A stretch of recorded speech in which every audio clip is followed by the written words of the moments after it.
लोकांच्या जीवाशी खेळ करणं हे चुकीचंच आहे आणि त्या पद्धतीने पैसा कमवून काही त्या पैशाचा उपयोग होणार नाहीये. हे बघा, कोण बघत नसेल तरी देव तर बघता ना तुम्ही.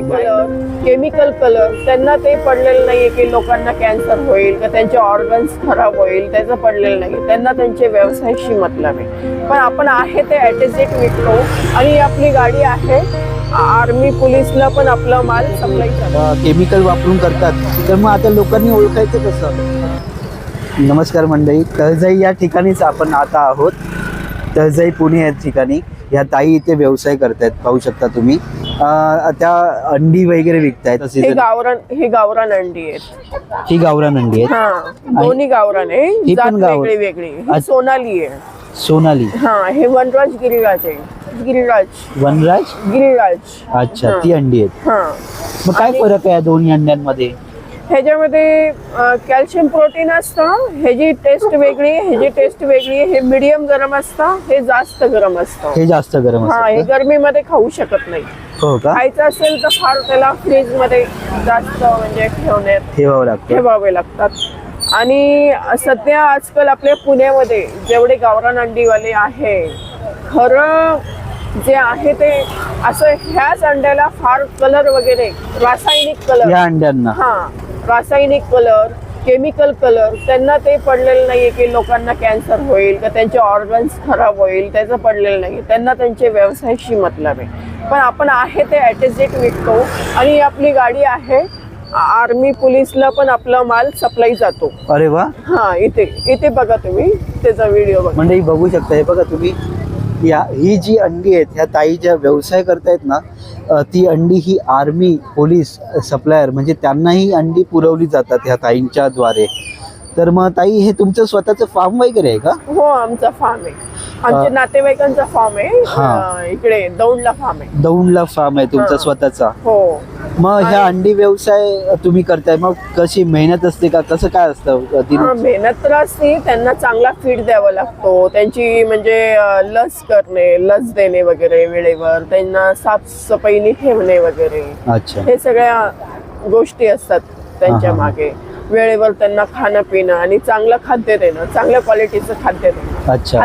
हलकं नाही. आम्ही खाद्य स्वतः तयार करतो. अच्छा. ओके.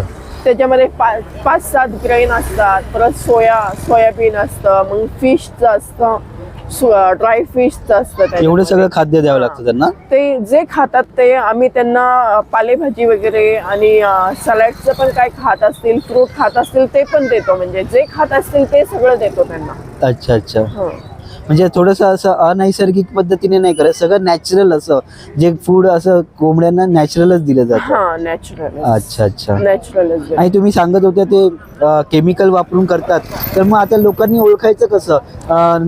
म्हणजे ही अंडी केमिकल युक्त आहेत आणि ही प्युअर आहेत, असं कसं ओळखू शकतं मग लोक? ते रासायनिक कलर वगैरे. कारण काय, अंड्याला हे बघा, असं हे अंडा आहे. आता तुम्ही म्हणताल ह्याच्या आतमध्ये केमिकल कसं काय शिरतं, पण हे ना अशी फोर्स असतात, बारीक छिद्र असतात. तर तुम्ही एक अंडा असं ठेवून दिला आणि त्याला युजच नाही केला तर त्याच्या आतमध्ये हवा भरून आणि ते एक भरून ते बस्ट होते.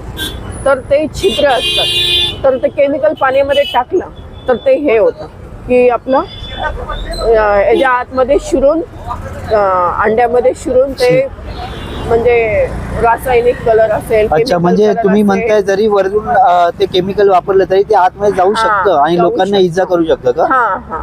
तर लोकांना कॅन्सर होऊ शकतं, त्यांचे ऑर्गन्स खराब होऊ शकतात. ते कलर करणं चुकीचं आहे. जे आहे ते विका, ज्यांना पटेल ते घेऊन जाईल. बरोबर. आणि ते खातील तर त्यांना नक्कीच कळेल. नक्की, बरोबर आहे. असं नाहीये की विकण्यासाठी काय कलर करायचे, चुकीचं आहे. असं आम्ही खूप लोकांना बोललेलं आहे. आणि परत मी टिळेकर नगरला पण मी व्हिडिओ बनवला होता, पण लोक काही ऐकत नाही.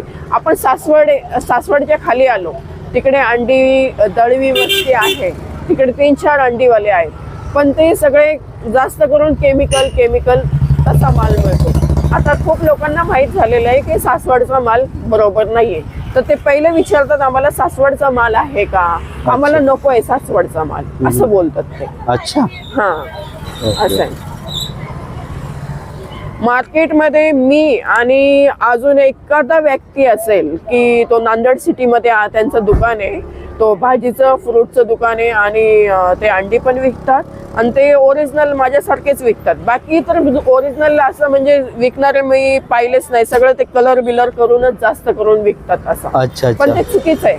बरोबर बरोबर, अगदी चुकीचं आहे चुकीचं आहे. लोकांच्या जीवाशी खेळ करणं हे चुकीचं चुकीचं आहे आहे. आणि त्या पद्धतीने पैसा कमवून काही त्या पैशाचा उपयोग होणार नाहीये. हे बघा, कोण बघत नसेल तरी देव तर बघता ना तुम्ही काय करता. बरोबर आहे, बरोबर आहे. आपल्या पैशासाठी लोकांचा छळ करणं शरीराचं एक्झॅक्टली, ते एकदम चुकीचं आहे. चुकीचं. इमानदारीचा पैसा आयुष्यभर असतो हा, आणि ते बेमानीचा पैसा तो थोडा टाइम असतो तो. अगदी बरोबर. आणि लोकांचे हाय तळतळ, ते लोकांना ऑर्गन्स खराब होतात, कॅन्सर होतं. आता खूप लोक काय आमच्याकडे काही फ्रूट असतात ते घेऊन टेस्ट करायला ते खायला बघतात.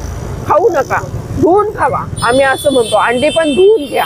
अंडी धुवून घ्यायलाच पाहिजे, कारण काय अंडी म्हणा, कांदे म्हणा, लसूण म्हणा, आलं म्हणा, सगळ्या गोष्टी धुवून घ्यायला पाहिजे. कारण काय लोकांचे हात लागतात, धूळ माती आहे, घाण असतं, ह्या सगळ्या गोष्टी असतात. असं काही पण उघड्याचे पदार्थ म्हणा, कोणते पण पदार्थ म्हणा, असं डायरेक्ट कंझ्युम करणं चुकीचं आहे. बरोबर.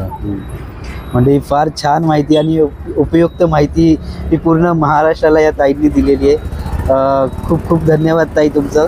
तुम्ही एवढी चांगली माहिती आणि म्हणजे खरंच या माहिती स्वतः अंडी व्यवसाय करणारे व्यक्ती अशी माहिती देणं म्हणजे त्यांना स्वतःच्या प्रोडक्टवर किती विश्वास आहे ना हे दाखवून देतं. खरंच ताई, थँक्यू व्हेरी मच. चला, ऑल द बेस्ट ताई. हां.